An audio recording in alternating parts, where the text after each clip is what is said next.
We are.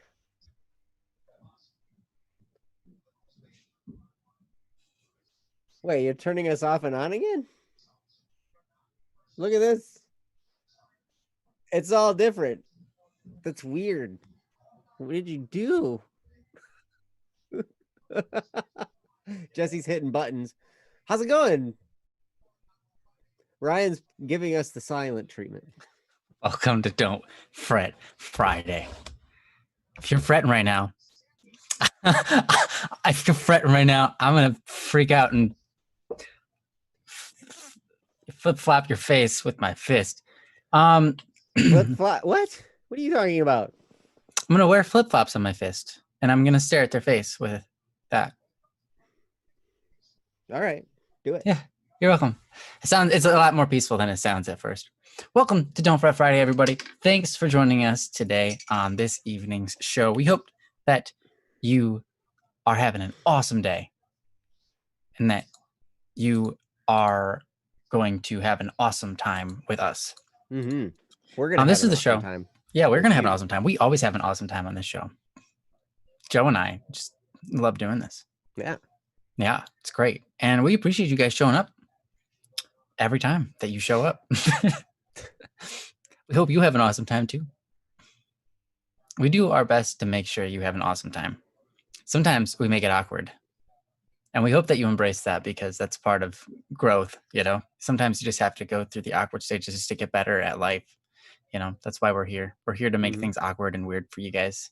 Yes. That way you can do the most growing the most quickly. Yeah. You're welcome. Hey, Kara. How's it going? Nice to see you. So this is Don't Fret Friday, or Don't Worry Wednesday, the Friday edition, where we talk about whatever is on your mind, whatever topics are causing you stress or worries, whatever's floating around in your old noggin that's maybe bothering you a little bit. Could be family time, could be the riots that are going on in America. It could be maybe, your pet died recently. It can be anything. Maybe you're having trouble building certain kinds of machinery and you're just kind of losing willpower. Maybe you're just exhausted with things. Maybe you're just going through a writer's block. Whatever it is, we're here to help you. Just as a friend would. We're not professional psychologists or anything along that manner, and we aren't a substitute for such. But we do make decent friends, and we have lived lives ourselves and encountered many a problem. And by getting through those and dealing with those, we hope to be able to take those and make use of them by sharing how we got through them with you. So whatever you're going through, we probably have some experience in it. And if not, we'll do our best to let you know we don't have a whole lot of experience in that, but we've got something to at least say.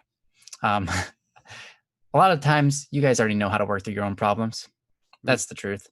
You just need a little encouragement or maybe an extra perspective to help clear things up. Sometimes we get really caught up in the emotion, really caught up in the moment. It's hard to think with a clear mind.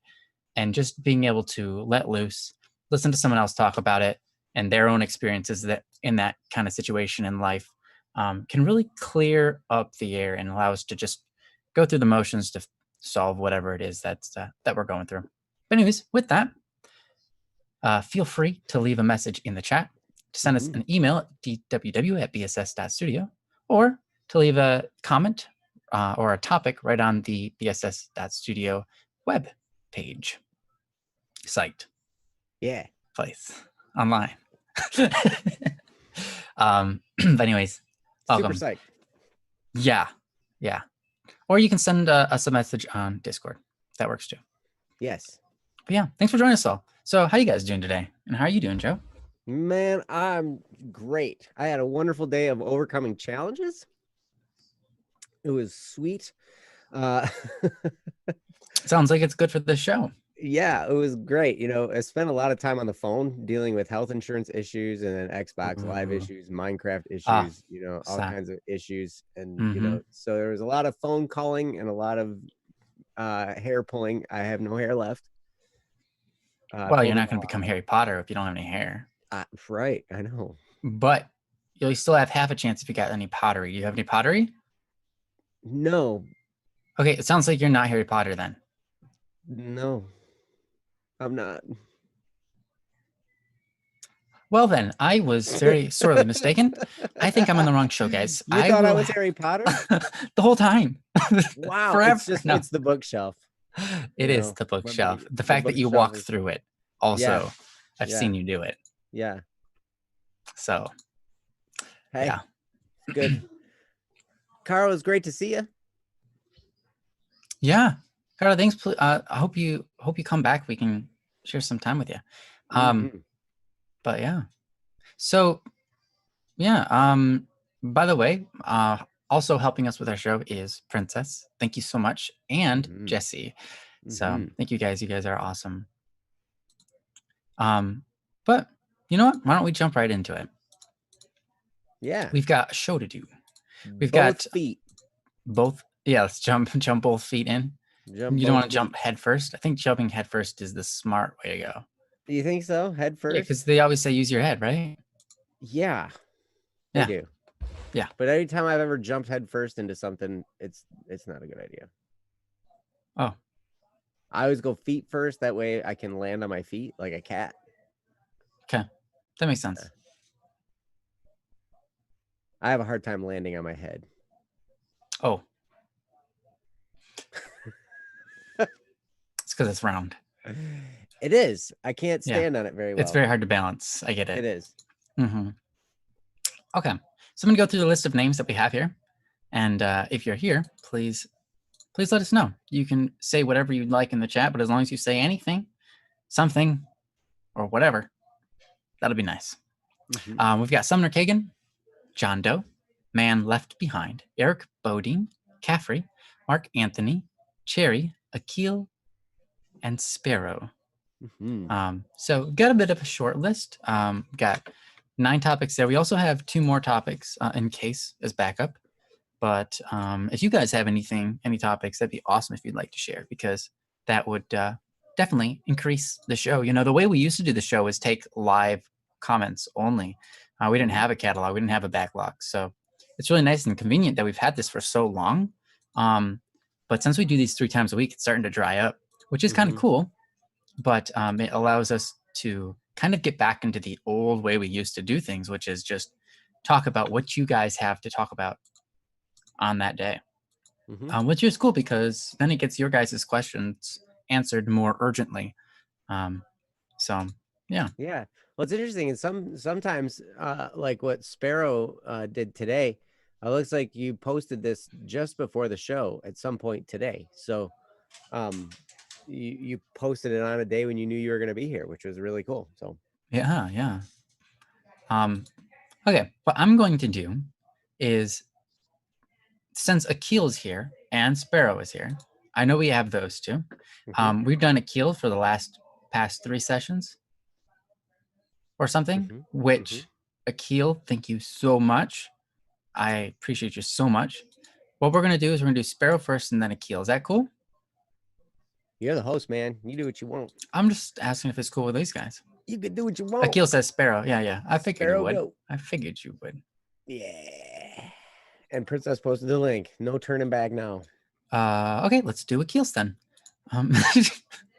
Just kidding. We're gonna do scripts.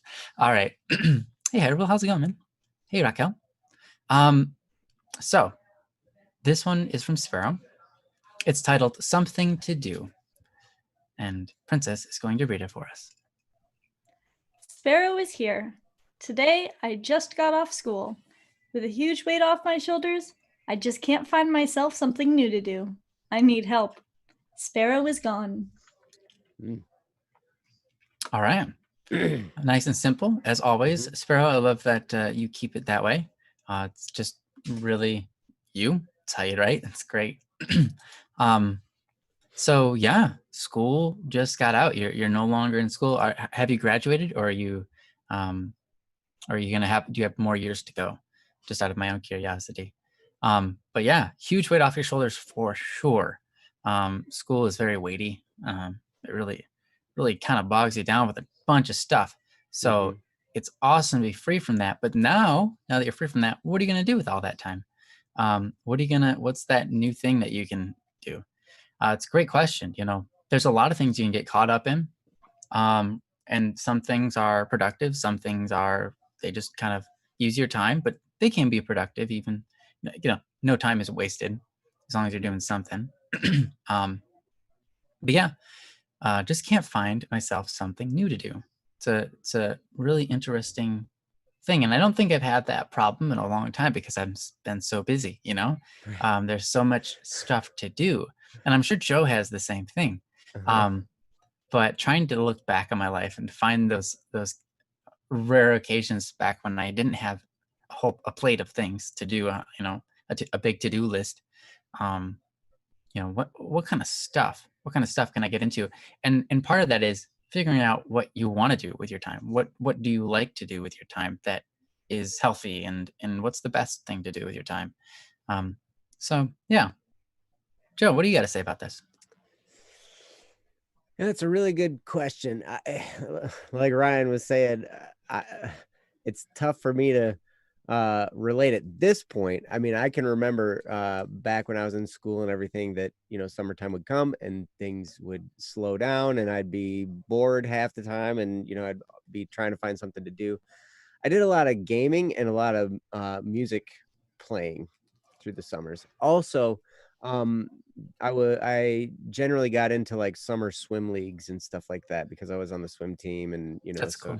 during the summer they had like summer swim leagues and everything, and that's actually where I learned how to swim better, was by doing those summer leagues.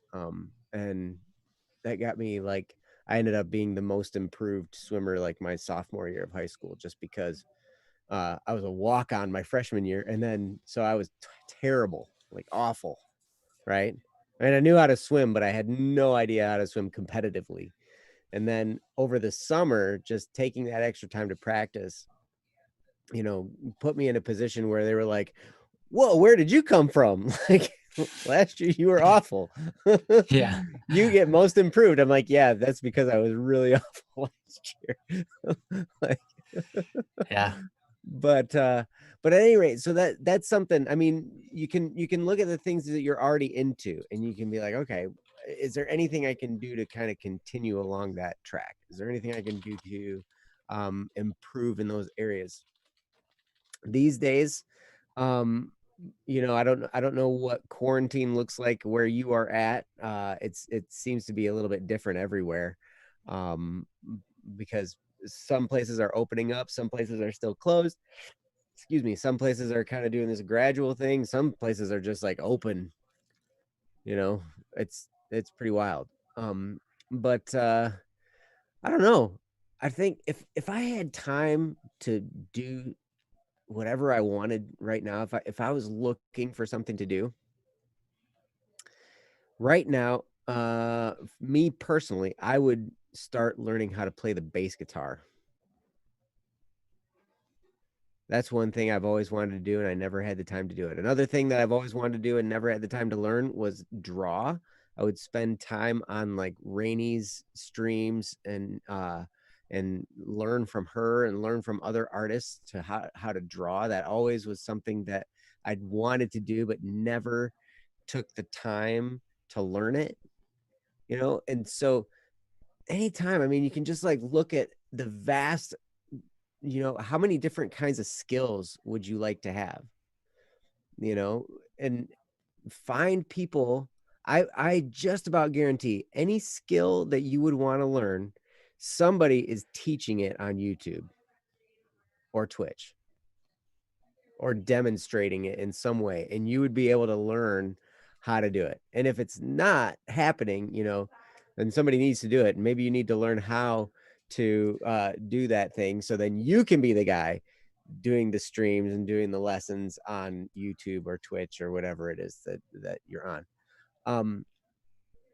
Another thing, I mean, my kids are really into Minecraft, and so I get to play Minecraft with them now once in a while. I just upgraded my computer to Windows 10 and got Minecraft Bedrock Edition on it, so now I can play along with them, when they're gone and I'm here, and it's cool because they're always on mobile devices. when they're out and about and everything. So at any rate, it's a really cool thing to do. And man, I wouldn't necessarily say take your whole summer and just play Minecraft because that could happen easy. There's a lot of great things you can do for sure. But and you're right, it could happen easily. You can get lost for hours in that game. But I don't know. I think these days, if I were a kid trying to figure out what to do, if I was in high school, I would probably learn about streaming on some platform, whether YouTube or Twitch, because that seems to me like that's, you know, going to be a great platform for doing stuff now and in the future and everything like that. There's just a lot of opportunity there, it seems. So whatever you decide you want to do, you can turn it into a community-based thing, and you can do it through streams, and you can do it through creating videos and stuff like that. I think that's something that I would have tried to learn to do. Hey, Bedrock, I want to play Minecraft. Of course I want to play Minecraft. It's fun. I got lots of other stuff I got to do though. But it's tough, man. And sometimes the problem isn't that, you know, you don't have anything to do. Sometimes the problem is there's too many options. And you can't pick one, right? Because really the world is at all of our fingertips. You know, I was in high school before the internet, or like right as the internet was starting. I was in high school. That doesn't mean what you think it means. I say that doesn't mean what you think it means. If you don't know what the internet was like when it first started, it's not anything like today. Like today is not at all what the internet was. No. When it first started. No, it was like emails. And like if you wanted to load up a picture, it took like a week. You know, well, maybe not a week, but a long time. Like you were like, hey, let's open this file. It's 5 kilobytes. Okay, hold on. Let me go get myself lunch. I'll be back in an hour. Click. And then there it goes. And everybody was all jealous of me because I had 28.8 speed. Wow, dude, that's pretty fast. Wow. It was all like, dial up. I had 15, I think. 10, maybe 5 even. It was bad. Right. I mean, there was no cell phones. Remember when cell phones got to the internet thing? That was weird because they also didn't work. Yeah. I know. Either. Oh, man.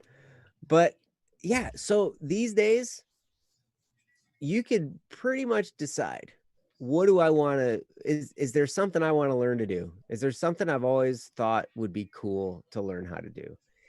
And you have a vast worldwide, you know, knowledge base at your fingertips for free, usually. You know, at least introductory level stuff is free. Sometimes, like if you want to dig into stuff deeper, you got to buy courses and stuff like that. I do that fairly frequently. I've done that with audio production stuff. But I'm telling you, you can just pick something. You can pick anything and be like, I want to learn how to do this, learn to do something new. And then a whole new world opens up to you, which is really cool. Because anytime you decide you want to learn something, you think, oh, it might be cool to do that. And then it turns out it's nothing like you expected it was going to be. Like you start getting into it and you're like, oh my gosh, this is so much bigger of a topic than I ever thought. We were talking this morning on Double Cup of Joe Show. We were talking about the great hot dog bun mystery and why there are 10 hot dogs in a pack and only 8 buns in a pack. And that's a vast, like, we went down all kinds of rabbit trails and learned all kinds of stuff about all that, mostly thanks to Jeff. Jeff did a bunch of research and he just posted a bunch of links for us in the chat. He's like, here, check this out. Check this one out. It was great. But you can dig into so many things and you could get lost. And you can just, have a blast learning. So I would encourage you in that direction. And that's pretty much what I have to start off. And I'm going to turn over to Ryan. So Ryan, have at it. Yeah. Joe said he wanted to learn the bass. If I had the time, if I wasn't doing anything, I'd probably try to learn Japanese, that language. I'd also try to learn a few more instruments myself.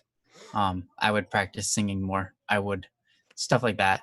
But I also probably spend more time digging into like theology books and stuff like that. But when I was in high school, one of the things that I did with my summers, one of my most productive summers, I think I had like 2 extremely productive summers. Okay. One very productive summer was I did nothing except for play Ragnarok Online every hour of the day. And then I slept 2 hours of the day and I ate once every 3 days. So and you're like, that's a productive. Yes, I gamed hardcore.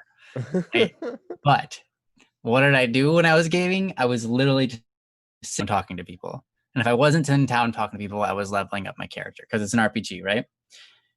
So that you were in high school? Yeah. Okay, I was in high school, but not in high school because it was between years in summer break. So I wasn't technically in high school, but I was still enrolled coming the next year. So yeah, I spent like the entire summer playing Ragnarok Online, or, sometimes occasionally visiting with my friends, my real life friends, having them come over or going over to their place and hanging out for like a week or whatever. But that was great. Why do I say that was one of my most productive summers? Because that was the summer that I figured out how to talk to people online. And that made a big difference in how I communicate with people today. Like, because I spent an entire summer talking to people, I learned people skills, right? Makes sense. So if you like games where you can talk to people, you can invest that time in your people skills, right? While having fun playing games and stuff. Minecraft is a fine way to do that, right? Or other video games like that, right? But the other productive summer I had was when it was probably like my senior year. Before I started, it was either my junior year or senior year before I started working. But anyways, it was summer and I listened to a bunch of power metal like every day. And I was playing on the keyboard, aka piano, like every day, and writing music. And I was having a great summer doing that. Now, I was not very good. And the program I was writing in was really bad. The technology hadn't evolved yet very high. And the program I had was extremely cheap. But yeah, most of the time I was just like listening to power metal and I was like, yeah, I want to play that kind of stuff on my keyboard. And like I had these crazy speed fingers with great accuracy because I had like literally done it every single day for hours and hours and hours just playing on the keyboard. And it was tons of fun. Yeah. There's an old video somewhere. It's not even on your Static P account. It's not on BSS. We need to find it. But is Ryan playing the Tetris theme? That's right. On his keyboard, and his fingers were just like flying. They look like little like spiders just all over the place. I'm like, what? Yeah. I'm like making these jumps across the whole keyboard for just like one hit on the note way up there for my pinky. And yeah, I was like, it was great. I can't even do it that well anymore because I don't play the piano very much anymore. But I spent so much time playing on the piano because it was fun and I wanted to get better at it, right? And that was a great use of my time because I still use those skills today. Like, even if I'm not as good at the piano now, those melodies and the way I can write music, that's that's stained into my brain because of those moments, because of those times when I spent so much time doing that. Was I the keyboard Guitar Hero? Funny story, I actually played Guitar Hero at my friend's house. Like, I never owned the game, but I would go to my friend's house and I picked it up, and, you know, I never played the game before. And I'm like, they're like, okay, yeah, this is how the game's played. It's pretty sweet. They love it. You know, it's like their favorite game. And I'm like, cool. They're like, here, you try. And I'm like, sweet. So I put the guitar on my lap instead of holding it like a guitar, because I'm like, I'm going to play it like it's a keyboard because that just makes sense to me. Mm-hmm. And then I was like, you know, they're like, all right, what kind of difficulty? And I was like, hardest difficulty. And they're like, no, it took us like, you're not even holding it right. Like, yeah, seriously. First of all, like, you've never played it before. Second of all, we've been playing it for like 4 months before we finally could play the hardest difficulty. So we're going to start you on easy. I was like, okay, fine. So they started me on easy, completed the first time. And I was like, okay, now hardest difficulty possible, please. And they're like, all right. And they put me on it, and I was like, got like almost to the end of the song, and I failed. And I was like, do it again. And then I completed it. And they're like, how is this possible? You're not even playing it right. And I'm like, you remember I do the music thing like all day long. Like, this is kind of like the same thing. But so anyways, that was a fun. But anyways, there's so many things you can spend your time doing, Sparrow. And I hope what we talked about gave you some inspiration, some ideas about what you can find to do. But if there's anything you're interested in, just like Joe said, you can look it up on YouTube. If there's a game that you really like and you're like, I want to see if I can be like the best at this possible, right? That could even be good for you, because no matter what it is in life, even if it's like you feel like, hey, it's summer vacation and I'm spending all my time doing nothing, like, that's important, right? You might think that, but no time is wasted if you make value out of it, if you can reap value out of it. Even if it's like, I want to become incredible at doing this weird thing. Like, you know, and it could be art. It could be a game. It could be singing. It could be weird breathing exercises. Like, it doesn't matter, right? It could be, I want to be like extremely flexible. As long as you're doing something, I would say don't spend. Here's the thing. You could spend a bunch of time watching videos, but if you spend like all that time watching the news, you're not going to get much out of it. Mm-hmm. So if you're going to do something with your summer, do something. Don't sit there and become a watcher of someone else doing something, right? Mm-hmm. Don't watch someone else do something. Actually do something. That would be my only suggestion about all of this. Don't sit there and watch. Participate. Do it. Like, maybe you can watch something, but especially if you can participate in that thing by watching, you like learn part of it and then you can act it out. Or you're watching a streamer and you're participating by talking in the chat and stuff like that. That stuff's good. But if you're sitting there and you are by no means participating, I would say maybe that you should find something else. Just because it's hard to reap a whole lot of value out of something that you're not actually doing. And if it's a bad message and you're getting your mind programmed with that kind of stuff, it's not very good for you. Your brain it's not healthy, as you very well know. But anyways, that's all I got. Joe, do you have anything else you want to add to that? Yeah, I want to throw something out there that I'm about 99% sure you probably aren't going to do, but exercise. What? Exercise. Nope, not that. Okay. That's always an encouragement. That just goes without saying. You know me. You know, exercise is one of those things. Do something physical, because then you're gonna feel better, right? You will totally feel better. But here's the thing.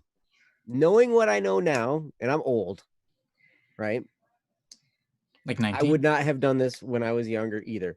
But knowing what I know now, I would recommend, once, take some time and figure something out, be like, okay, I've always wanted to do this, so I'm going to learn how to do this summer. I'm going to do this thing. And once you figure out what that is for you, and it can be anything, anything at all, right? Once you kind of figure that out, get up early every day. And, have some kind of a morning routine. I would include exercise in that. But, get up early and take some time in the early part of the day to do that thing that you decided you were going to do. Because honestly, I mean, most people, I mean, it varies from person to person, but we deceive ourselves too. Most people are at their best after they've rested and they get up. Like they're at their best in that first period of time after they get up. Now, of course, you got to get up and you got to get through that initial, waking up time, right? But once you're past that, you're in like prime go time, right? This is the prime time to learn new things, the prime time to, try new things. It's prime time to get things done. I mean, that's it, right? And so I would recommend get up early to do these things, right? One thing that's going to happen is you're going to freak your parents out. You do So it. you could do it just for that, which would be fun, right? Yeah. Like, hey, and I even made breakfast or something, right? Like Yeah. that'd be something. Mom comes out of the room. Good morning, Mom. What are you doing up? Yeah, what are you doing up? I went to bed. I just woke up before you and I made breakfast and I got your coffee for you and now I'm going away. Have fun. Mm-hmm. Well, here's the thing, because this time right now, you have the option. You can either sleep in or get up early. It's up to you. You get to decide what it is you want to do. All right. You can put in your schedule, whatever it is, because you don't have school anymore. Right. So you can schedule your day however you want. And you can decide to put stuff at the early part of the day or at the late part of the day. Right. Most people gravitate toward later. A lot of times there are very few people who are actual naturally morning people. I think probably, I guess, I don't know. Most of the people I know anyway are not natural morning people. But I do know this, that the most successful people in the world, all of them are early risers. Do you know why? All of them. Why? Because people who put their tasks off until later in the day are people who procrastinate and don't get stuff done. Mm. And so because they're always putting time blocks before they actually work, while people who wake up in the morning, there's no time block in the way. They're just like, this is my task, I'm going to do it and get it done. All right. And I think that because if you wake up in the morning and you start that habit, you're already in the 5% of people that actually get stuff done. Mm-hmm. Because then you're no longer just being like, I'm going to push that off to later. I'm going to push that off to later. And then, Yep. And the cool thing is you get to decide. We went through this with Joe, the other Joe on Double Cup of Joe, because we had to this past week, we had to change our schedule for the show and make it an hour earlier. We were going at 7:00 in the morning. Now we're going at 6:00 in the morning. And he was like really kind of nervous about this. He's like, I don't know if I'm going to make it. I'm like, yeah, it's really just flipping a switch. It's just deciding, okay, I'm going to get up earlier. What do I need to do in order to get up earlier? And then you just plan ahead the night before. And it's like, okay, I need to go to bed at this time. I operate on this amount of sleep. So I need to make sure I go to bed at this point in time so I can get up at this point in time and I can get going, because I'm living for that, I'm not living to entertain myself late into the night, because really, seriously, I took a look at myself and my habits. And when I would stay up late all the time, that's the things I would do. I would just, I wasn't, it wasn't really productive time for me. It wasn't really getting stuff done time for me. It was like, hey, I'm gonna watch, Fail Army on YouTube, and I'm gonna, like, so I watch people, trip and fall and get hurt and stuff because it's funny. Were you into that kind of stuff? What's that? You're into that? It's hilarious. I'm Stand sorry. it. That's I'm cool, sorry. dude. You could like it. I just like when I watch it, I'm just like, why would you laugh at that? It's so mean. Those poor people. Some of it is funny. Some of it you just can't help. Honestly, some of it just like, how did that happen? Yeah, I know. But I know it's a thing. Yeah. Call me evil, I guess. I don't know. No, it's funny. It is funny. That, or there's stuff on Netflix, or there's stuff on Amazon Prime, or whatever. I would watch things, whatever. I could play games, but that time late into the night, I'm not doing stuff. I'm just entertaining, right? The only exception is if you find yourself getting carried away and then you're looking at the time and you're like, oh my gosh, it's that late, because you were working on something, because you were doing something fun that you are aiming to do this summer. I think that's an important thing. What do you want to do with your summer? That's like, because you said, I just can't find something new to do, right? Doesn't have to be new, but what do you want to make of your summer? Because you've got this chance to make this summer mean something great. It doesn't have to mean something great as in you celebrate it, because here's the thing. You're going to forget your celebrations. You're going to forget the parties. You're going to forget the hard time, the time. Sorry, you're going to forget the times you have with your friends pretty much. But the time you spend investing in yourself, that stays. Even if you forget it, it stays, because it's an investment and it sticks in your brain like a habit, So I'm not saying, now you're asking adults here, what should you do with your summer? You can't expect us to be entirely like, blow it off, We're trying to be responsible and give you good advice. Like, hey, if I was young and I had an entire summer to do anything, and even with that, we've suggested, hey, it's okay to have fun. It's okay to do like video games and stuff like that. Yeah. Great. But whatever you do, make sure that you reap goodness out of it. You reap something that invests into yourself. Anyway, sorry to interrupt you, Joe. No, you're fine. I love that you jumped in and said that, because it reminded me, like, the thing about it is you can take all that time and play games and entertain and watch all the shows you want, all that kind of stuff. You've got plenty of time to do that. However, the coolest thing was, I remember when I learned to play percussion, right? Early on in school, we had practice reports. Did you have practice reports? Oh, yeah. Yeah. You know how that was broken down? 30 minutes a day. That's it.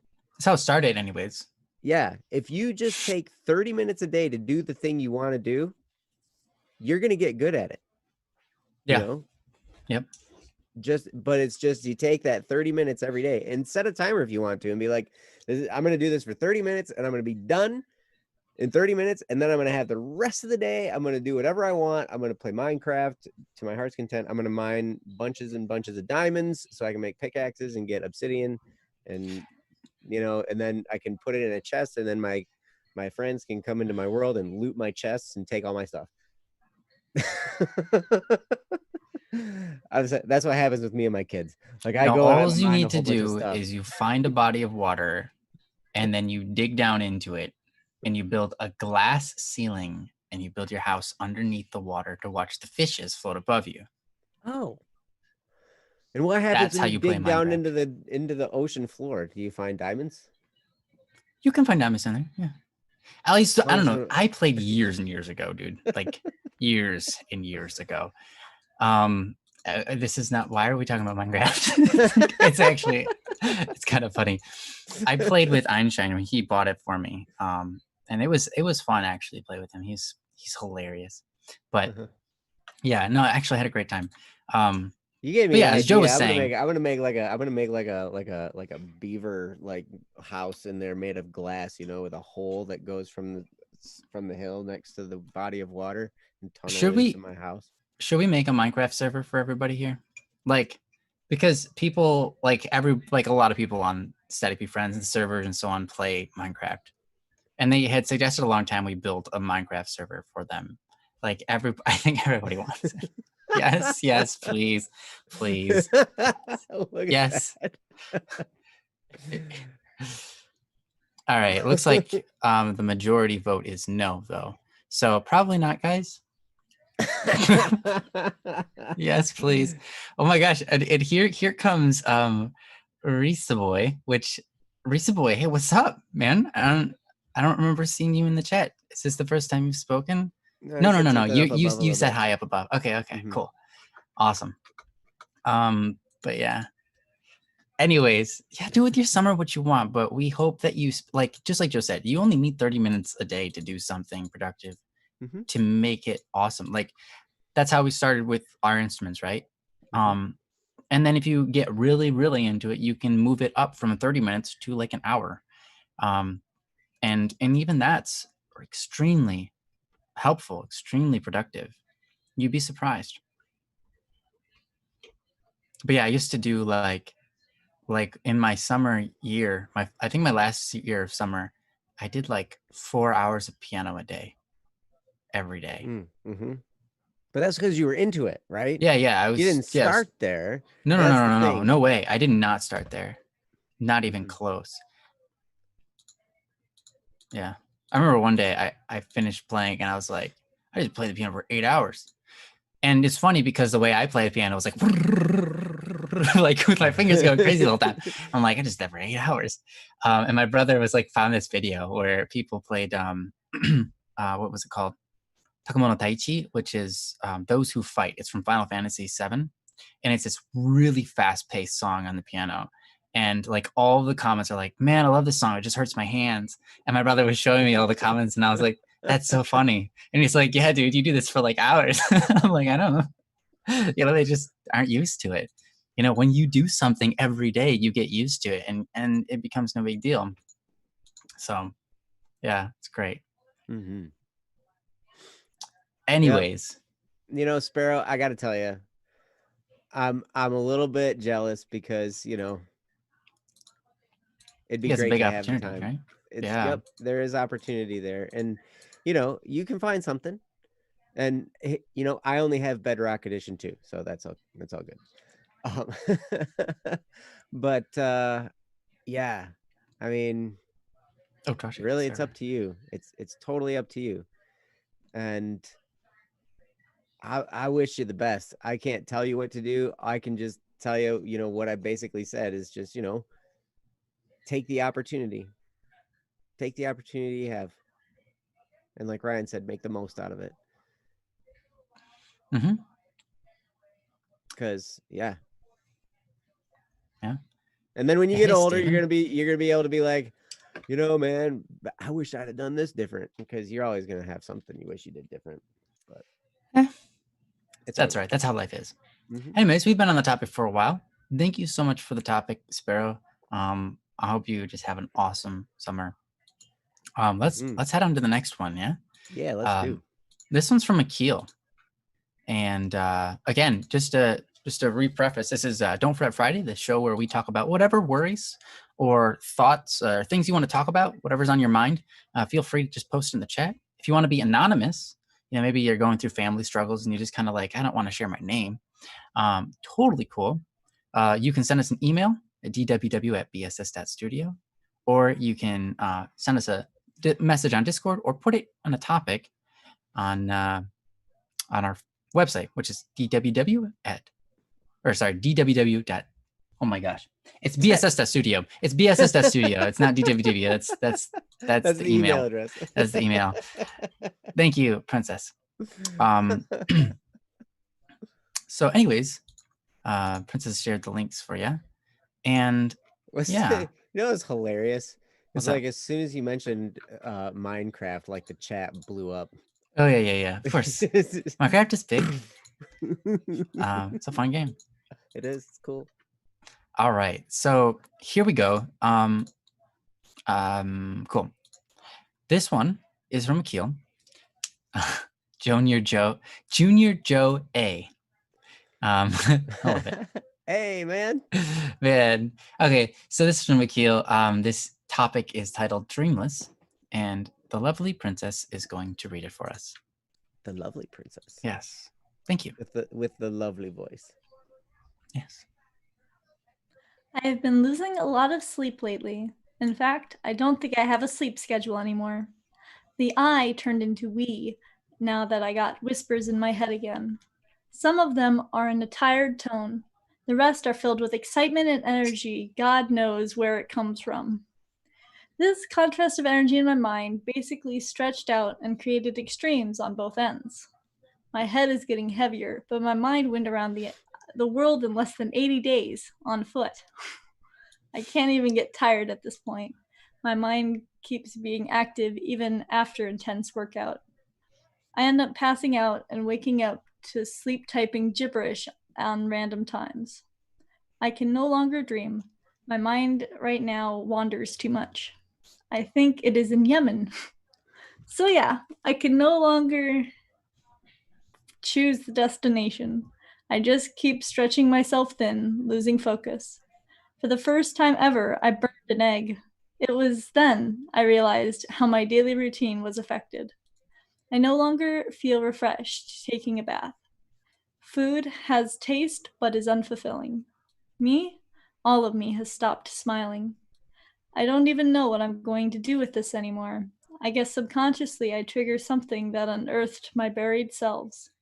Now it's all chaotic in my mind, and I can't hear a thing. It's one thing. That's the one thing I wanted to do. I want to listen.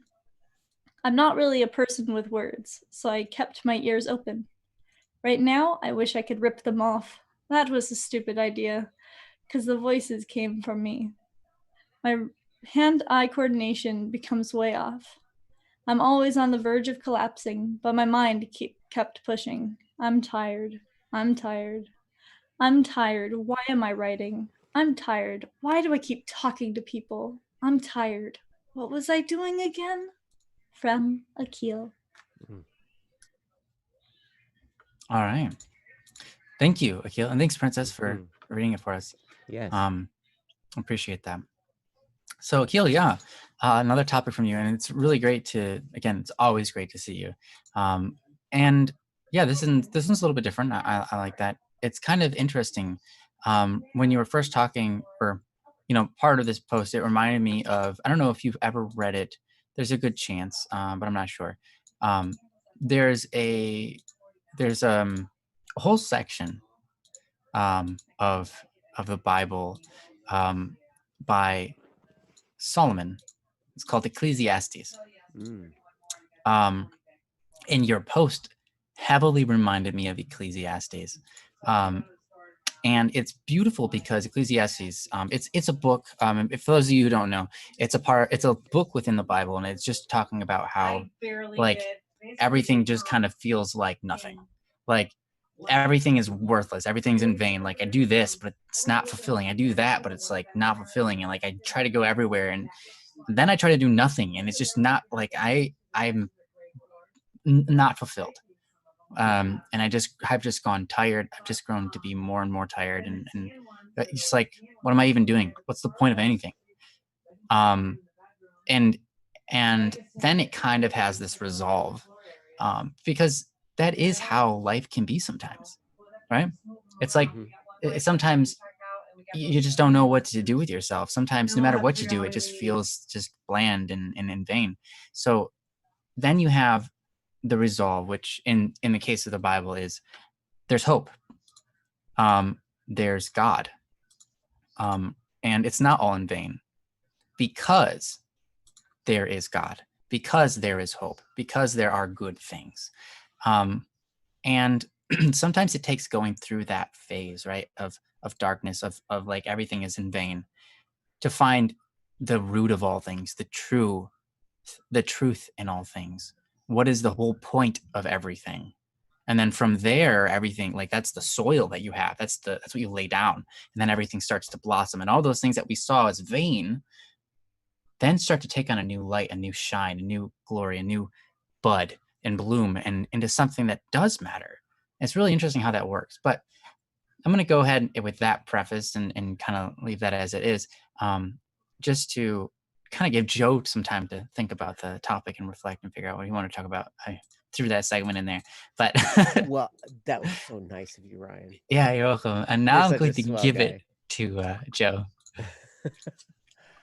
Well, I totally understand about losing sleep. I'm with you, man. I know what lack of sleep can do to you. I know what I actually have done experiments with my sleep schedule to the point where, you know, I've tried different amounts of sleep to see, you know, if I can function consistently on, you know, less and less sleep, mainly because I was like, man, I need to get more done. I feel like, you know, sleep just gets in the way. So I'm like, I need to figure out how to survive on less and less sleep. Right. And, you know, all kinds of people get mad at me, and Princess tells me I'm dumb for it and stuff. Well, she never said that. She never said I was dumb, but she expressed her concern.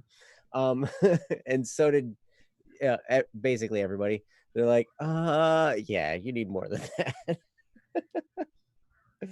And there comes a point when you do, like, you know, you do need to sleep at some point in time. Now, there was a time when I was driving a lot, right? And I still drive a lot because I'm a property inspector, but there was a time when I was driving a lot at night. And so it was tiring, and, you know, it was dark, and I was driving long distances late at night, and, you know, I'd work all day and then I'd be driving, right? And so I remember, like, when I started to see things, that's when I knew I needed to find a place to go take a nap. Like, when I started to see things that weren't there, like something running across the road, it's not there, it's not actually anything, or something in my peripheral vision, right?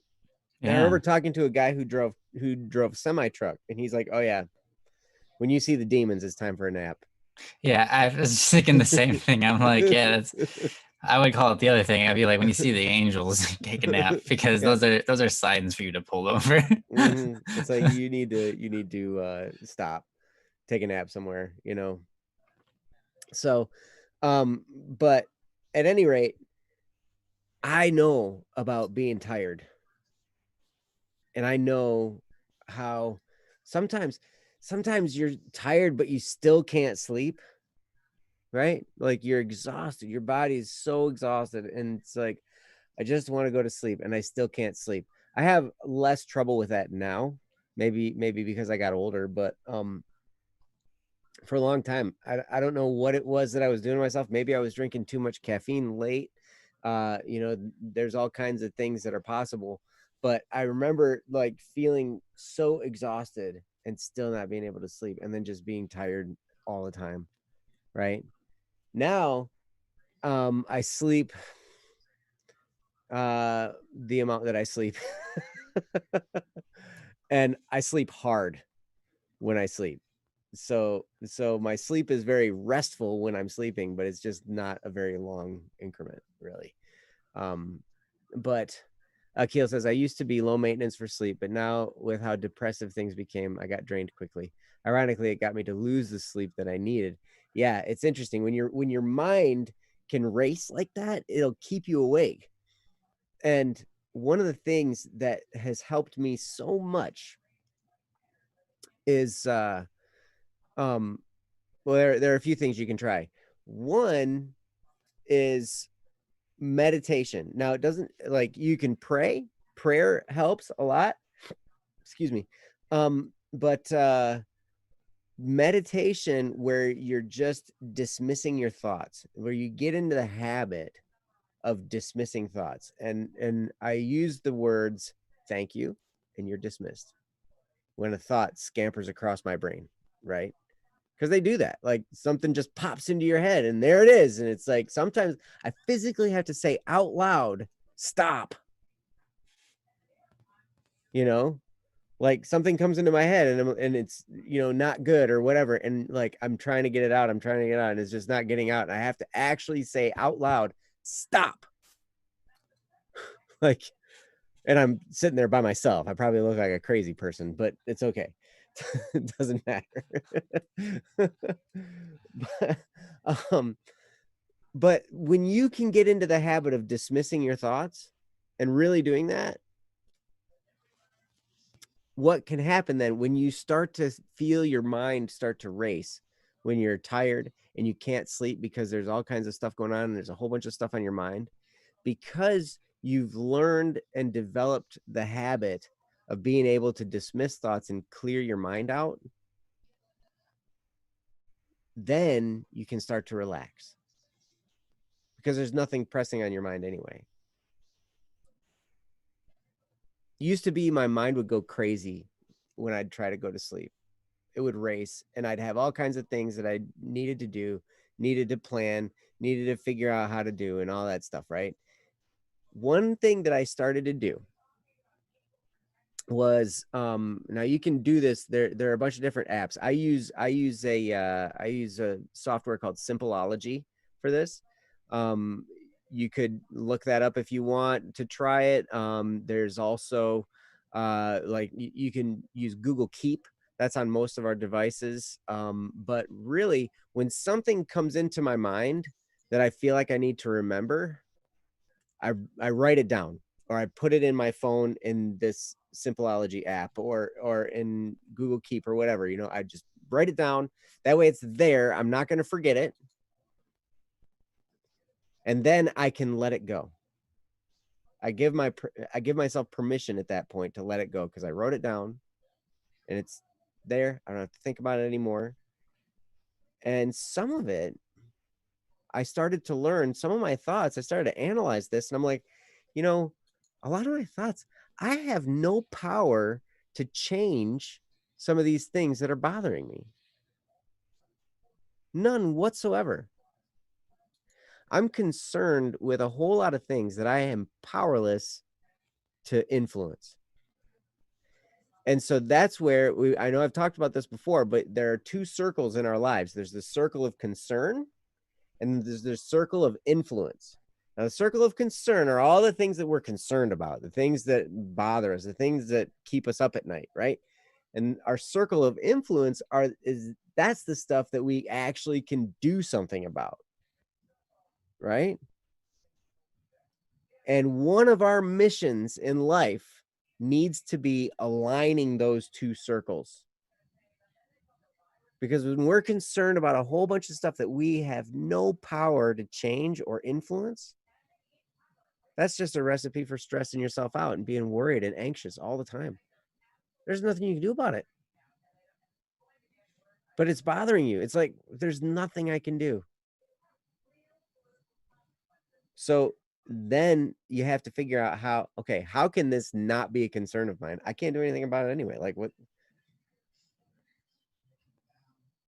It doesn't matter. But then you start to fill your mind with the things you actually can do something about. And then keeping track of stuff in Google Keep or Simpleology or whatever you want to use, whatever, pen and paper. People use notebooks. You can do whatever you want to do.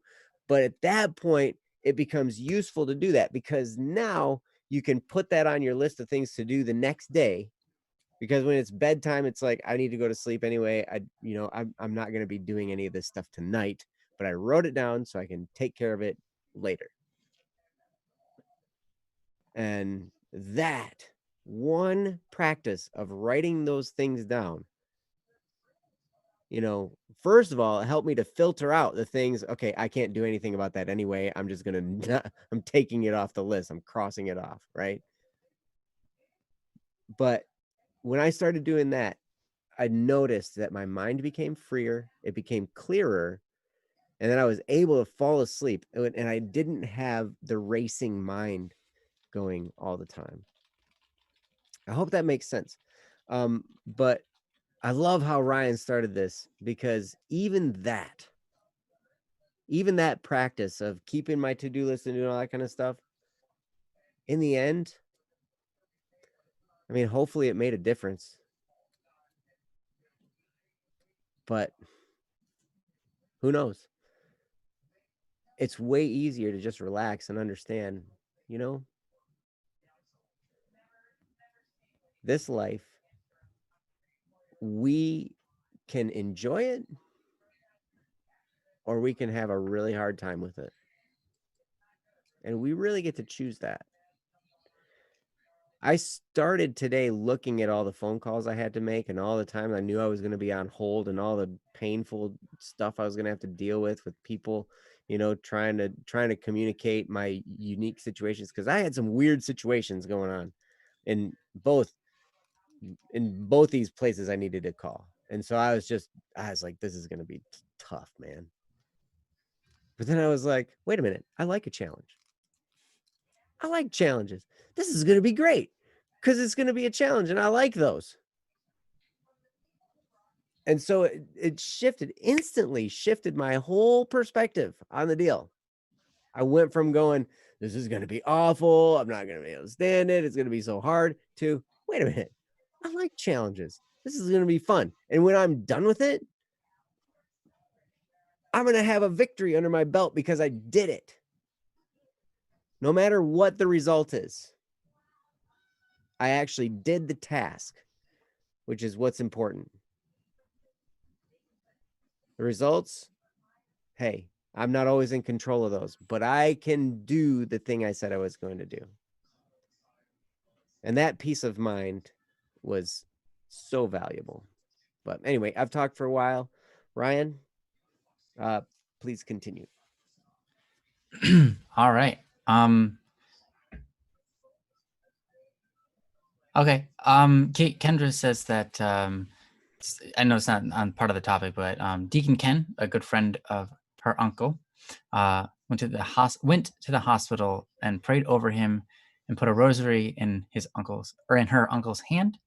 My aunt told my uncle he could go, and 5 minutes later he passed and gave hugs. Hugs for Kendra. Thank you for letting us know. I hope that all goes well there in his passing. I'm sure it will. My prayers are with you and your family and with him. I'll be sure to speak of you guys later tonight. Sorry for your loss. I hope that the hardship isn't too hard and bad. I understand death is difficult, but yeah, as it's meant to be. So anyways, sorry for the interruption. Going back to Akil's comment or topic. For most of my life, I had extreme difficulty sleeping. Even when I was a kid, like I don't know, probably since I was 6, even. It was like basically as far back as I can remember. I always had difficulty sleeping. I would lay there just for hours, and then fall asleep, or sometimes not. Then I get up in the morning and do everything as everybody else did, but with a lot less hours of sleep. And it was tiring, no doubt.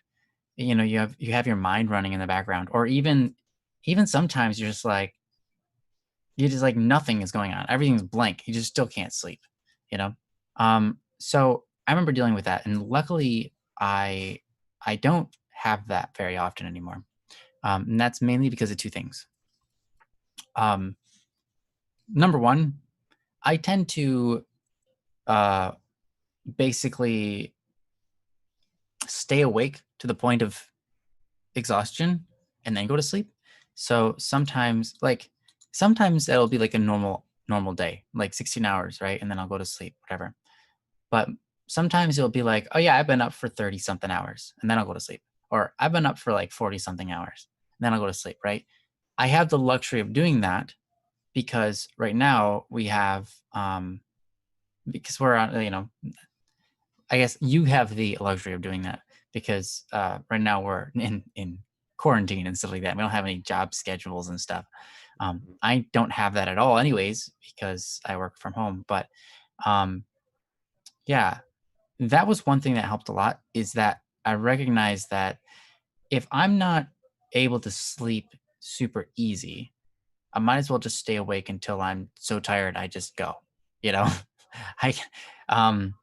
and it's funny because I've been in a situation where it's like I'm falling asleep in my chair.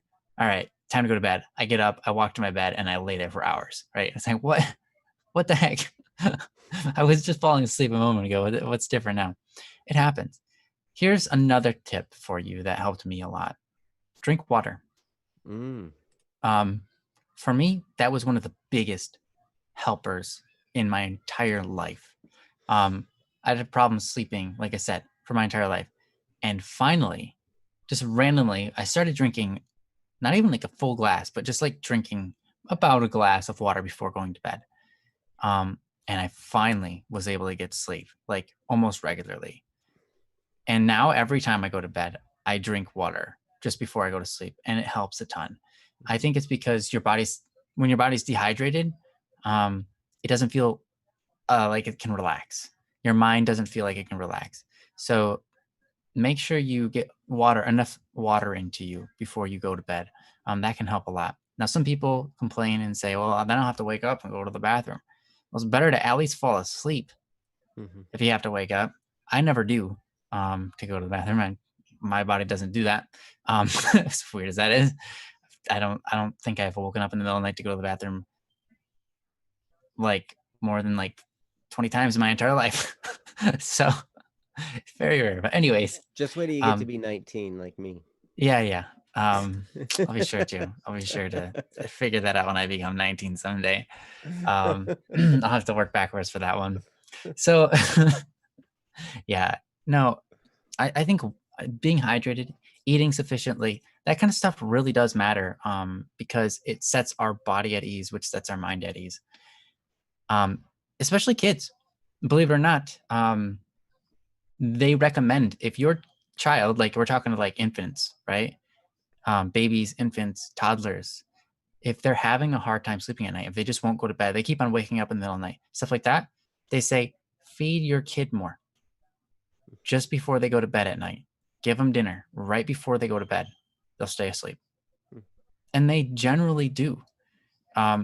So make sure you're getting adequate food and drink, or, water and stuff before you sleep. That can help a lot. Now, the funny thing is, everyone tells us don't eat right before you go to sleep. It'll make you fat. Well, everybody's body is different, and that could be true for some people, but that's not necessarily true for all people. Our body has a way with food where it can hold food in our body and slowly take the nutrients out of it and not just immediately turn it all to fat. So as long as you're not eating like just a bunch of sugar right before bed, you're going to be fine. Or carbohydrates that are easy. Yeah, or carbohydrates. Eat something that's sustenance, like, vegetables, meats, things like that. That's all good. So basically dinner stuff. That's good. Try that before going to sleep. I know that could help a lot. Akil, obviously you went away right now. But anyways, I found those things to be helpful for me. So I hope that they help you when you are trying to get some rest, because I understand how, like you said, for the first time ever, I burned an egg. Like, I've been there. Like, you're so tired. You're just like kind of daydreaming off, and you're not even daydreaming about anything. Your mind's just, and not even just like zoning out. And then you look and you're like, oh my gosh, what? Totally forgot what I was doing. So I get it. And part of it, it's cool to hear like your mind is excited, but at the same time it's like super tired. It's depressed, and yet at the same time it's like super hopeful and dreaming about things, right? That's so cool. Why is that cool? First of all, the human mind is an incredible thing. It also shows that you have capability of going either way, and you have to pick, how am I going to be? Am I going to be excited about life, or am I going to be depressed about life, right? And I think obviously that better than anybody, Akil. Like, you've been through a lot of stuff, and you're trying, and you're going, and you're getting you're having a lot of success in moving towards a direction of just having a great life. You're doing good things. You're hopeful for other people. You're hopeful for yourself. You're doing good in the world, and you want to do more good in the world, and you're keeping an open mind for that. You're taking responsibility, and you're taking opportunities and deciding, do I want to do this? Is it moral? Okay, no, let's do this. Like, we are super impressed and proud of you. So keep at it, dude. And I think perhaps maybe part of you is trying to fight that off, because we have this natural fear when it comes to change. when we are like, we could do this and this would make me a better person, but I could do this and it'd be a lot easier. And possibly, this is what I've been, and then our mind argues with itself, and then it gets all caught up in all sorts of different stuff. And we just need to be like, like Joe said, just like, shut up. Like, basically, like, stop. I'm going to do the right thing, right? I'm going to, that's final, right? Just stop talking. We're done with this. All right. I've decided, and I'm going to write it. Like, I love Joe's method of writing it down on a piece of paper. Because that's one of those things where as soon as you write it down, it's out of your mind because you no longer have to remember it. Your brain can let it go. You've taken a physical action to stop your brain from doing that loop over and over and over. Can't tell me how many times I've sat in bed and had my mind loop over and over and over and over for hours about the same thing. And I'm like, I did nothing. My brain couldn't even think very well. I was laying down. I was like lucid dreaming about something, and random phrases were popping in my head. Like, turn the lampshade right back down. Turn the lampshade right back down. Like, what does that even mean? What is that coming from? Who's saying that? Why am I saying that to myself? That's not even a thing. Now that I think about it, why did I say that? Like, like, where do these words come from? Where do they strung from? Like, what does this mean? Like, our brains are weird. All right. So when things like that happen, right? Sometimes we're just gonna be like, shut up. Or we have to get up for a while. Maybe get up, get some nutrients, get some drink, and then try again. Lay back down. Get up. Try to write something down about your thoughts and go back to sleep. Do something, because if you're laying there and you're not falling asleep and you're just tired and nothing's happening, you're not falling asleep, do something about it. Because if you sit there, nothing's going to change. You're just going to keep on looping. You're like a broken program that's caught in a loop, right? They wrote the program wrong, and now it's an infinite loop, right? So you have to cut that off. The best way to cut that off is do something different. And that could be just sitting up in bed. That could be entering into prayer. That could be meditation, where you do what Joe says, kind of lay there. Imagine your hands are getting cemented in, and that you've got these weights on the ends of them and you can't lift them. It's too hard. And so you just stop trying, and it gets a little bit comfortable that way. And then that cement goes up your arms and on, Joe does it way better than I do. He can describe it if he wants to, but these are all meditation, how you kind of come to that place where you're just like, oh yes, you're not worked up about your muscles, and you're relaxing, all that kind of stuff, and you weigh yourself down. Anyways, all that said, I hope that helps, Akil. I understand it can be a very difficult thing. I know a lot of people with these problems, and maybe reach out to other people and see what they have for methods, because we can't exactly know how to solve it. We can only give you some ideas. So hopefully some of our ideas are helpful towards your journey of rest. But as I started off with, sometimes rest is understanding something Joe was pointing at. There's a lot of things that aren't in our power. Sometimes rest is just coming to peace and terms with the way things are, and allowing yourself to give it up. I think a lot of times we have to give it up so that we don't worry about it, because we can't change anyways. So there are many things in life that we have to take responsibility for, but then there are other things where it's like, all right, I'm just going to give it up. I'm going to offer it up. I'm just going to stop thinking about it, because it doesn't do anyone any good. And it doesn't matter anyways. Mm-hmm. There are so many things we get so caught up in life over, and they don't actually matter. It's like, there's so many examples, because at the end of life, where are you going to be? Well, you're going to be dead, and then you're going to be thrown in a coffin or burned or whatever, depending on how your culture is. And your soul is going to leave your body, and your soul is going to go elsewhere. Right? But then, so now you're no longer a part of any of the problems that you had in life. Like, right? They mattered, they shape the world. Yes, they're super important. The more good you can do in the world, the better. Better for everybody else here, the better for you, better for your afterlife, right? Things like that. But if you really take everything into perspective, you can start to sort your problems out and go, wait, this one doesn't really matter. This one doesn't really matter. This one doesn't really matter. This one, okay, that one matters. But I can't change it right now. I'm trying to sleep. So write this one down and go to sleep.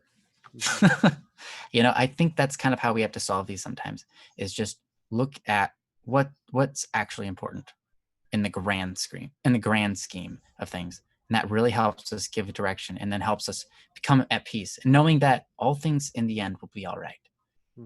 They will be. So anyways, that's what I got. Joe, did you have any thing you wanted to add on to that? Finish it off with?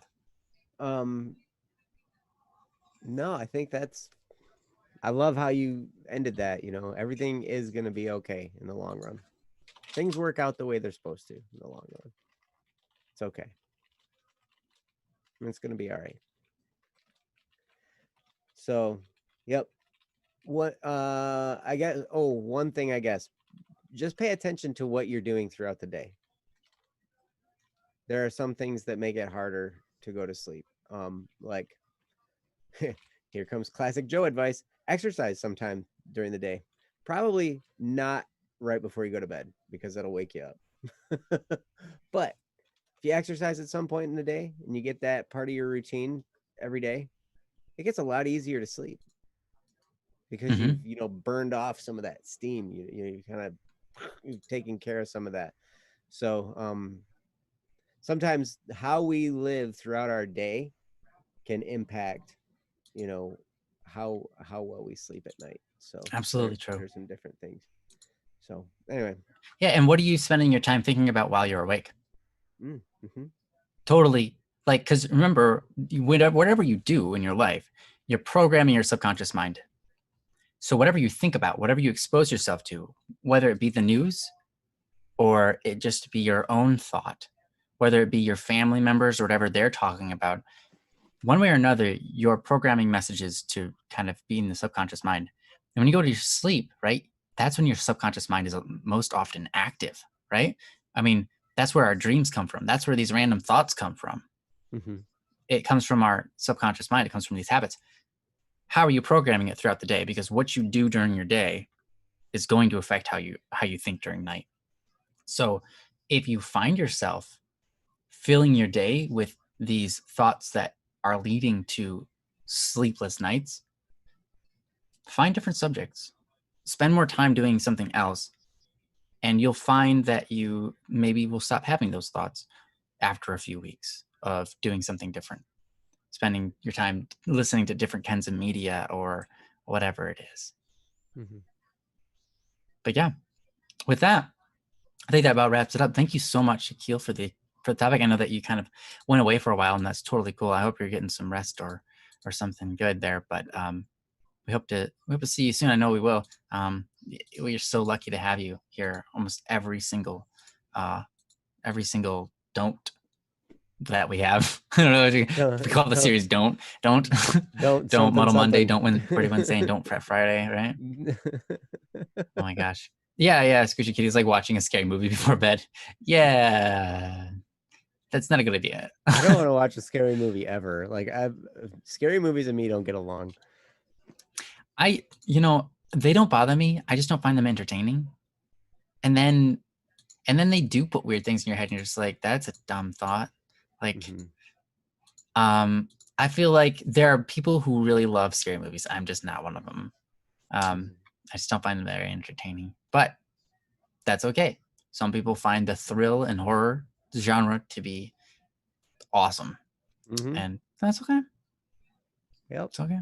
To each their own, man. To each their own. That's right. I mean, I've got a song called "Stay Calm," and that's a trip. It is. It's a very much of a trip. I wouldn't call it a horror, but it's a trip. No, but it's a trip. That's for sure. I think, one thing too that's helpful in a lot of regards is something that we talk about for a lot of different topics. This is just one thing that generally helps, in any area, you know, whether, you know, I mean, you think about what Sparrow was talking about in the beginning, you know, with trying to figure out something to do for the summer, and Akil here with, you know, not being able to sleep.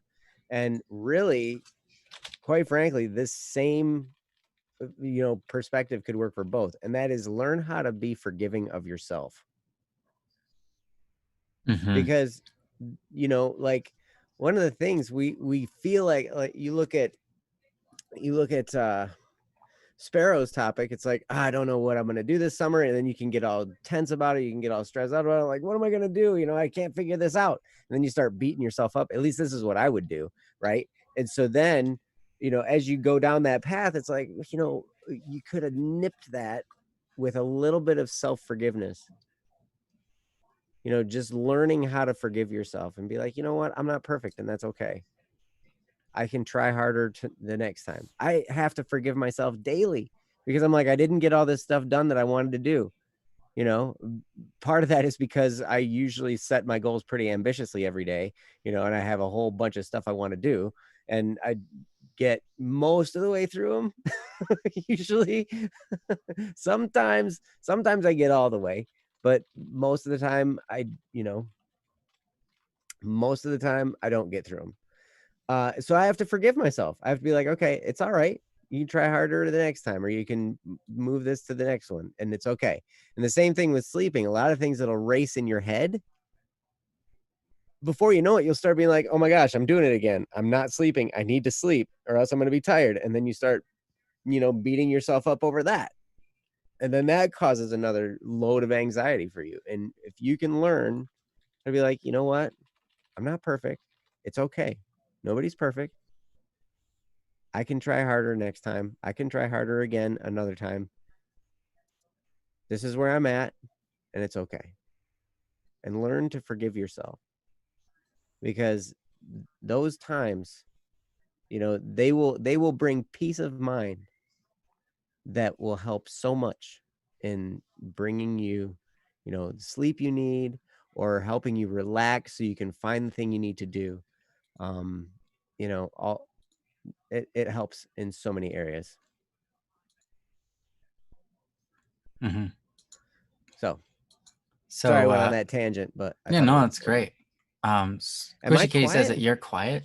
I might just be really loud. Do you want me to turn myself down? I can turn myself up. I could do that alternatively. Look at this. I got a volume knob. Oh, there you go. Yeah. Could you get louder?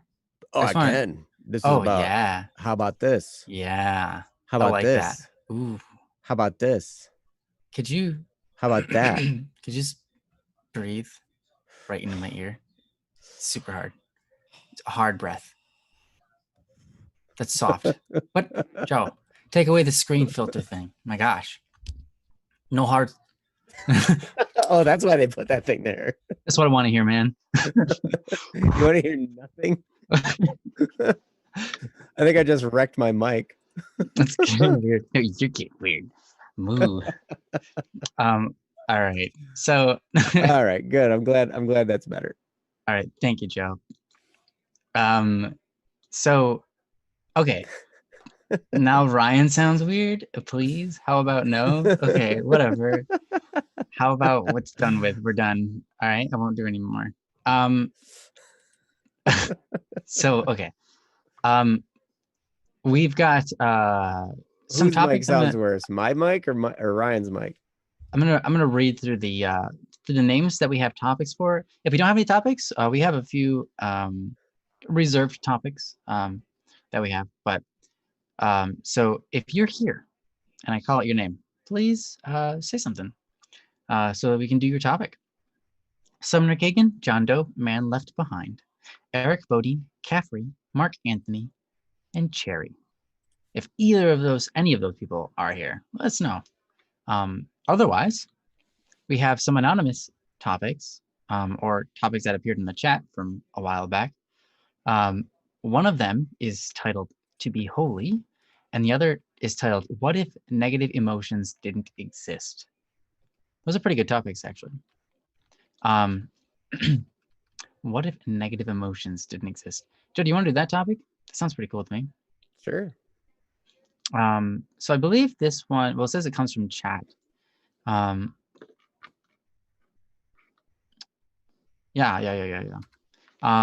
Apparently your mic sounds different now. Does it? Wonder if like when you blew on your maybe that'll capsule, fix it. did you mess something up in there when you Yeah, blew maybe on? maybe. Don't mess up your mic tech, Mike. It's all right. It's all right. Hey, there it is. Now you're better. What'd you do? Go. Well, it was just probably the ribbon was probably tweaked. So now the ribbon is correct. Because it's a ribbon mic. Oh, it's a ribbon mic. Okay. Yeah. So maybe one of the ribbons wasn't initiating, but there you go. Because it's more than one ribbon. It's better now. You sound great. I think you sound like $10 million. Do I sound like 10 million bucks? 10 million. Perfect. Exactly. Not even a million. 10. How about 10,000,000.003? No. No? Not even. Well then. Princess says 100 billion. 100 billion. All right. Let's move on, I guess. So yeah, this one comes from the chat. It comes from way back. This is a topic requested. So now, again, if any of you have any worries, things that are on your mind, things you just want to talk about, something you maybe want an extra perspective on, please feel free to drop it in the chat. We would definitely appreciate that. So here we go. This topic is called, what if negative emotions didn't exist? And I'll let Princess, actually the one who posted it, read it. Recently, I've been hitting this thought of what if all the pain in the world disappeared and any negative emotion could vanish? People wish not to be hurt, so why not grant those wishes? Yeah. From the chat. From the chat. And I believe that might have been from Cherry a long time ago, but I'm not quite sure. I could be very wrong. So yeah. What if negative emotions didn't exist, right? That's mainly what it is. If all the negative emotions disappeared, they vanished, why not have a world like that? And I think that's a great question. But I think the question bears another question on top of that. What is a negative emotion? I guess just emotions of pain, emotions that we don't like, probably. Because things like anger, right, could be considered a negative emotion, right? But good can be made out of it. In fact, some of the best things in the world that exist today, including human rights and freedom, came from angry individuals who were trying to make things correct, make things right, just, and so on.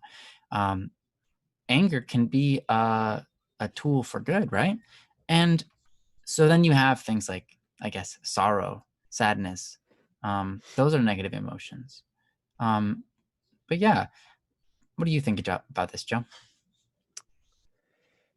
There's a parable.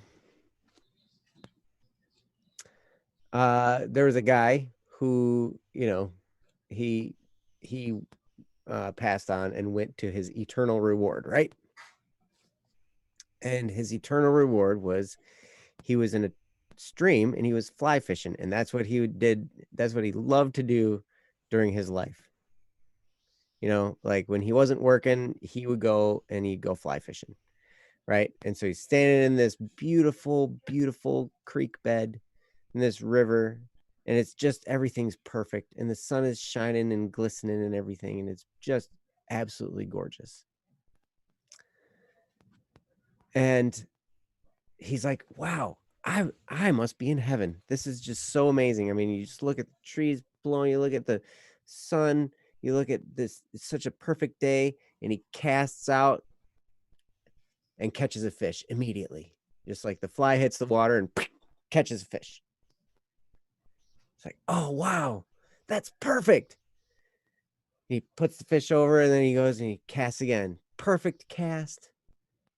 Fly hits the water, another beautiful trout. And he puts it down the side. He's like, this is perfect. I never had a fishing day this great when I was alive.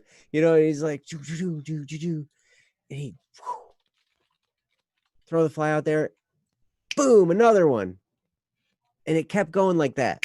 And it kept going like that. And it kept going like that. And he started to realize, I'm not in heaven. Because now the thing I love to do is getting boring. There's no challenge in it. There's no hardship. It's just success after success after success after success after success. And it's like,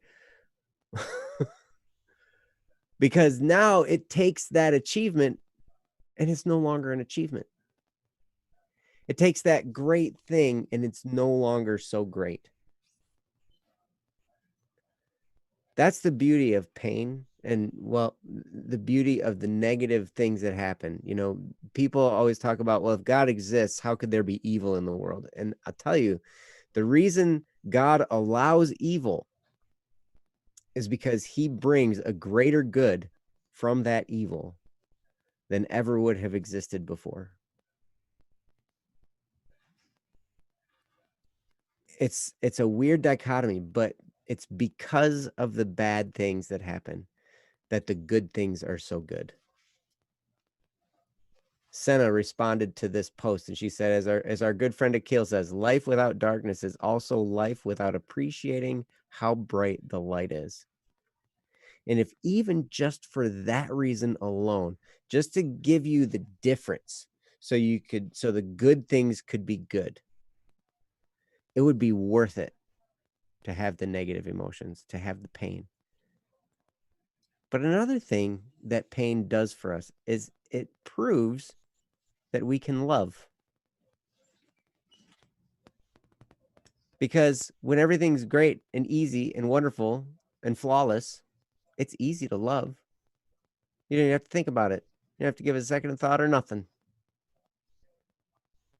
You just love. But it's only in the midst of the pain and the struggle and the hardship that your love is proven, because then it's a choice and it becomes work and it becomes an effort. You know, my wife and I have been through some really, really hard times in our marriage. And loving her became a real choice. I remember hearing a marriage counselor one time saying, well, what seems to be the problem here? There's like, well, we just don't love each other anymore. We fell out of love with each other. And so now we shouldn't be married. And this guy, he was pretty heavy on the guy taking responsibility. So he looked straight at the guy and he's like, well, I know the answer for you. And he's like, what's that? He said, you need to love your wife.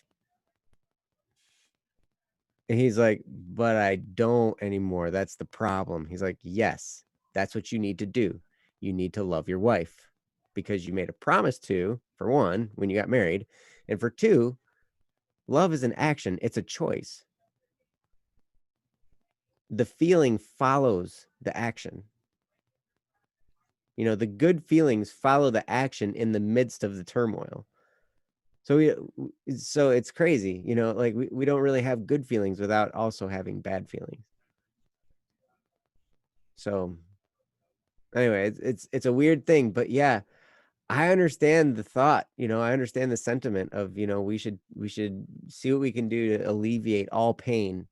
So that way no one would feel any hurt anymore, right? And it's like with kids, you know, they're like, you know, we should make every kid a winner, even if they didn't really work for it. You know, give them all a good grade, even if they didn't work hard. It's like, then what you do is you take away the achievement. It's just like the parable that I started with, where the guy was just like, he was catching fish after fish after fish after fish after fish, and all of a sudden it was drab and boring, and the thing that he loved the most was now torture, because he never had any bad to compare his good to. So it was just blah. And you see this on the faces of kids that have terminal illnesses. It's heartbreaking.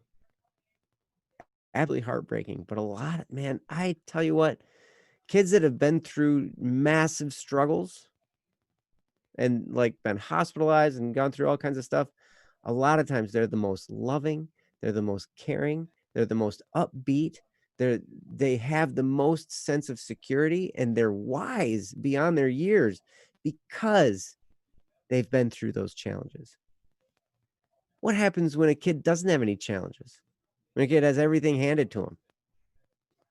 Turns into a spoiled, rotten little brat.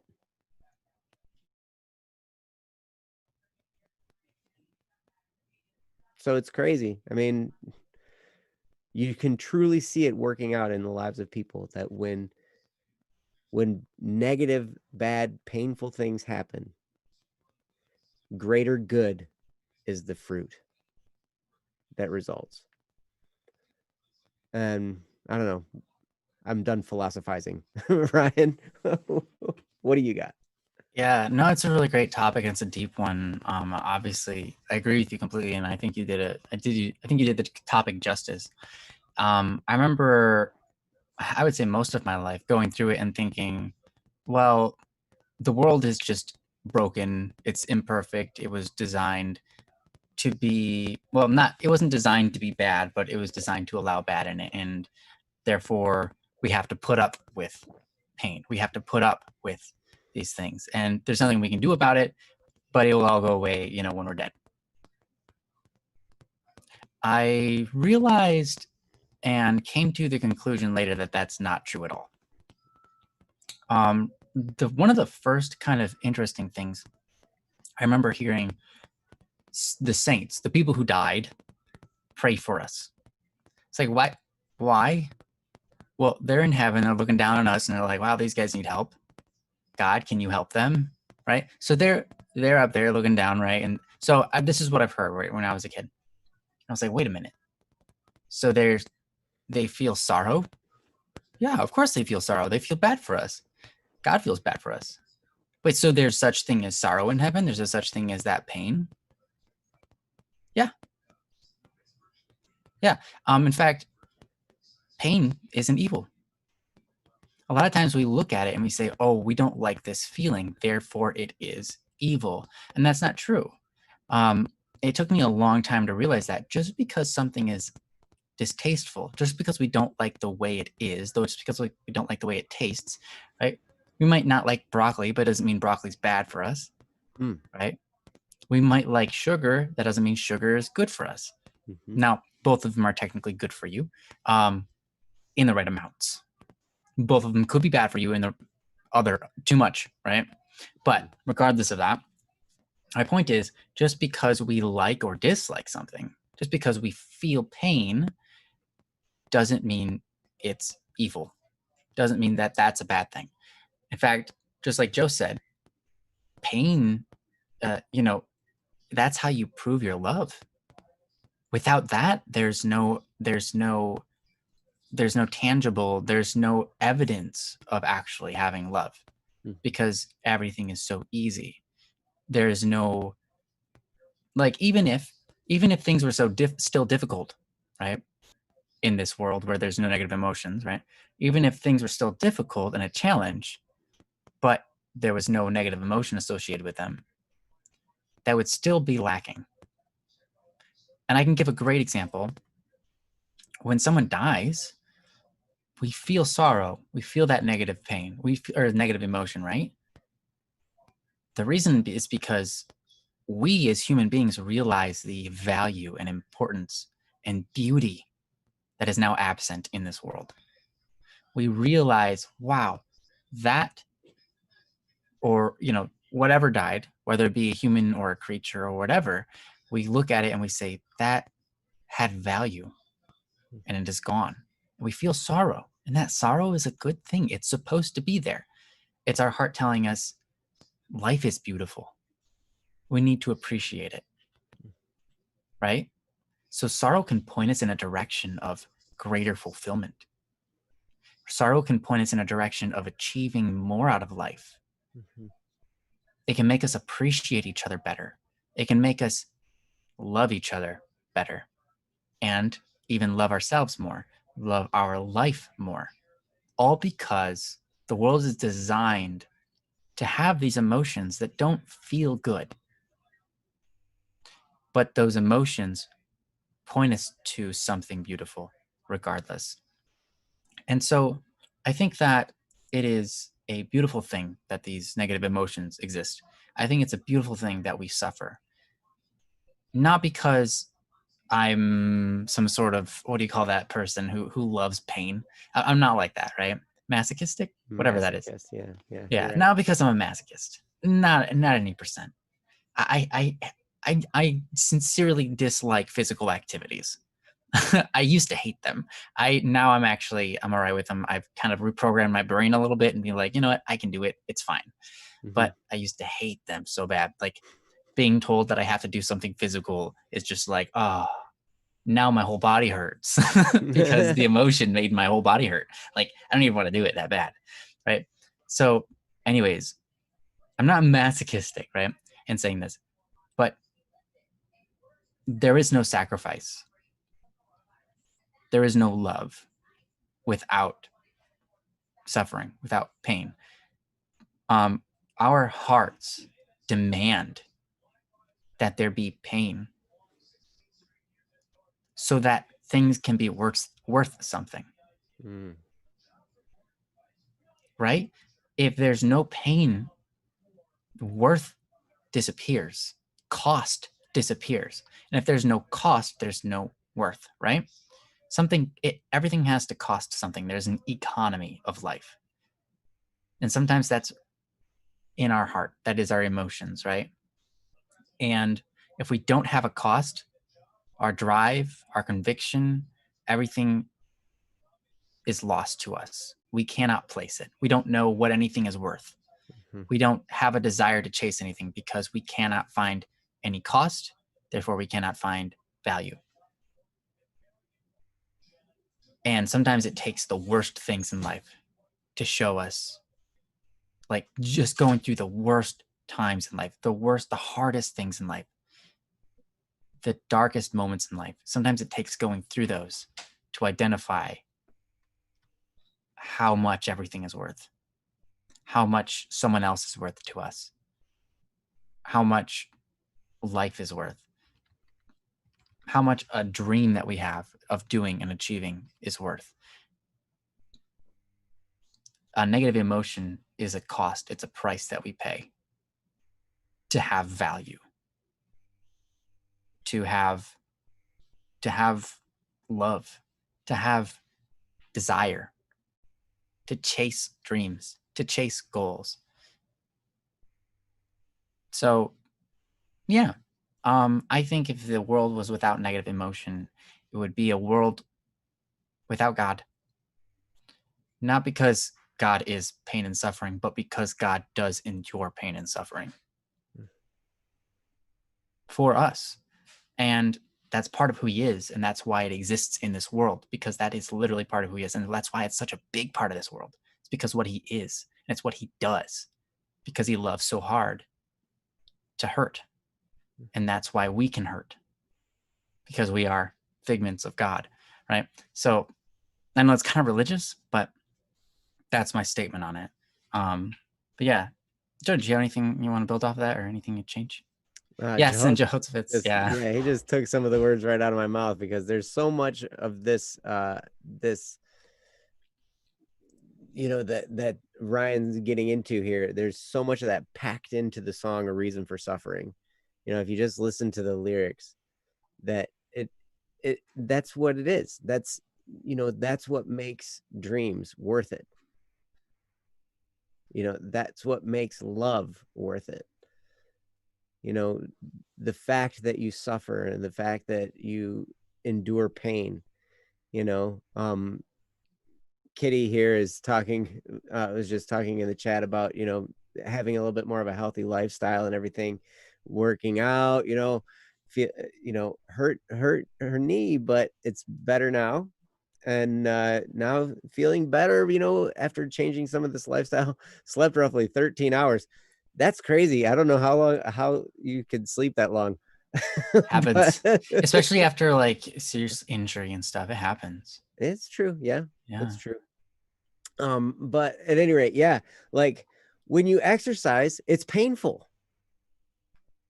I exercised today. It was painful. my midsection hurts like crazy, you know, my arms and my chest and everything hurt from yesterday. My legs are killing me from yesterday because it was leg day. And you know, and I was out of breath and sweating all over the place. And like when I get done, like I do high intensity interval training workouts, so they're really short but they're really hard. And so like at the end of this 18.5 minute workout, I'm like laying on my back, you know, with a fan blowing on my head. And I'm just like laying there on the floor, like, you know, like, and that's, I don't know. The reason I do that is because the results are good, right? I get in really good shape fairly quickly, you know, and I'm not talking about necessarily cut and trimmed and, you know, buff and ripped and all that kind of stuff. I'm talking about being able to have endurance, you know, to keep up with my two boys, you know, being able to keep up in Taekwondo class, being able to get in and out of my car all day long, you know, being able to climb up stairs, you know, and do these and to make these things effortless, right? That's the reason. Like, you know, I'm not necessarily shooting for, you know, a Mr. Universe type body, you know, where I can be like, hey, look at me. Now, if that happens along the way, I'm not gonna like deny it, but Yeah, it'll happen. But the point is, I just want to be able to be healthy. I want to be able to do things. I want to be able to do the things without being exhausted, without having the hindrance of, you know, the physical limitation. And it requires the exercise. It requires working out. It requires going through those painful times in order to get to that point where you can effortlessly do those other things. That's another thing you start to understand. The more painful and difficult experiences you have, the more you just kind of skate over stuff because it's no big deal. I've handled a lot of tough things. Doesn't matter. Like today could be tough. Big deal.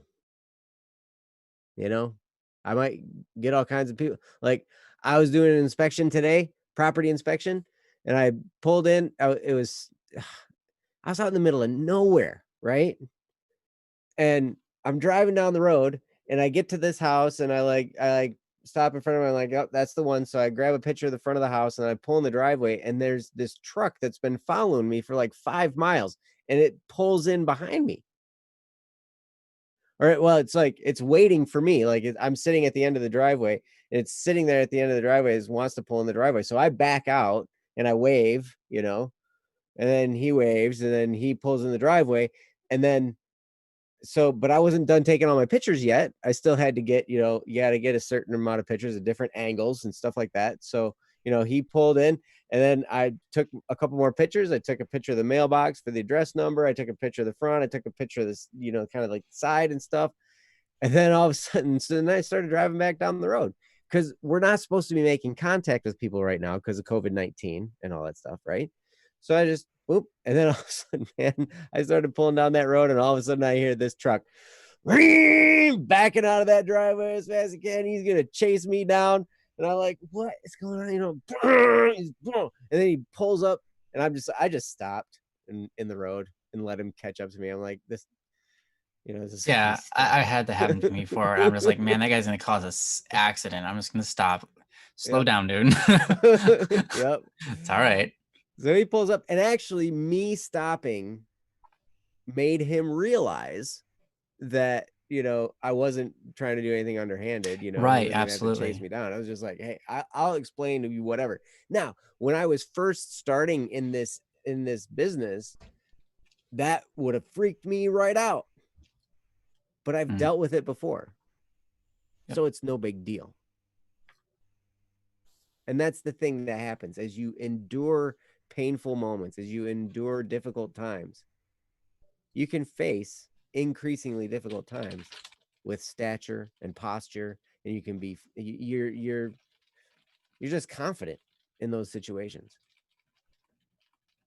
That's one thing. We've been talking about confidence all week on the Double Cup of Joe show. And that's one of the things that builds confidence, is to handle situations that are difficult like that. The more that you handle tough situations, tough interactions, and different types of things like that, you get more confidence if you have a good attitude. And that's a choice. You can choose your attitude. Now, you can choose to have a crummy attitude through all your struggles, and then anytime you hit with struggles, oh, woe is me. Oh, it's always the same. I have the worst luck in the world. If it wasn't for bad luck, I'd never have any luck. And da da da da da, right? And so it's like you get to choose that perspective. But like Ryan was just talking about, when you go through some of that stuff, it builds you. And your dreams become worthwhile. If your dreams were easy to achieve, man, you need to have a bigger dream, I would say. Like the lyrics say, building us a dream that's worth great suffering, because that's a dream that's going to be meaningful in your life. And it's going to mean a lot to the people around you that watch you struggle and finally have your win. It's a big deal, guys. So anyway, that's what else I had. Awesome. Thanks so much, Joe. We appreciate you on this show and all of your wisdom. We are gonna shut this one down. Thank you so much, everybody, for sticking around, for being in the chat, for having a good time with us. We love you guys. We love seeing you, and you guys add so much to the stream. Obviously, we wouldn't be here if it weren't for you guys, you know. So thank you guys so much for being here. It's great to see some of you for like the first time, or just hadn't been here in a long time. Some of you, really awesome to see you, and I'm excited. So yeah, let's see here. I guess tomorrow's Saturday. I don't know what we're doing tomorrow for gaming stream. I think that it might be not active. I know that we're doing one on Sunday, probably. If we do one on Saturday, it'll be I don't know. We might do one tomorrow. I'll find out more tomorrow. But anyways, we do this show. Don't worry, Wednesday, on Monday, Wednesday, and Friday now, all at the same time, which is at 9 p.m. Eastern. So if you're up, come stop by, check us out. Monday, Wednesday, and Friday. Also, if you happen to be up in the early mornings, or wherever you are, might even be late at night. You know, we kind of do that show for Europe and Asia, you know, because that's their prime time. In the morning, there's Double Cup of Joe, and you get to hang out with Joe and Joe, which is slightly above average Joe, known or the Count, he's also known as. And of course, this Joe right here below me. Hang out with them in the mornings. It's a fun time. They laugh a lot, and we get to laugh with them. We do. And it's great. But they do that every Monday, Tuesday, Wednesday, Thursday, and Friday at 6 a.m. Eastern. So if you're up early, if you just haven't gone to sleep yet, which is usually what my case is, I haven't gone to sleep yet, that's when I check them out. I'm like, sweet, 6 a.m. Click. So yeah, we got a lot going on. Feel free to join us anytime.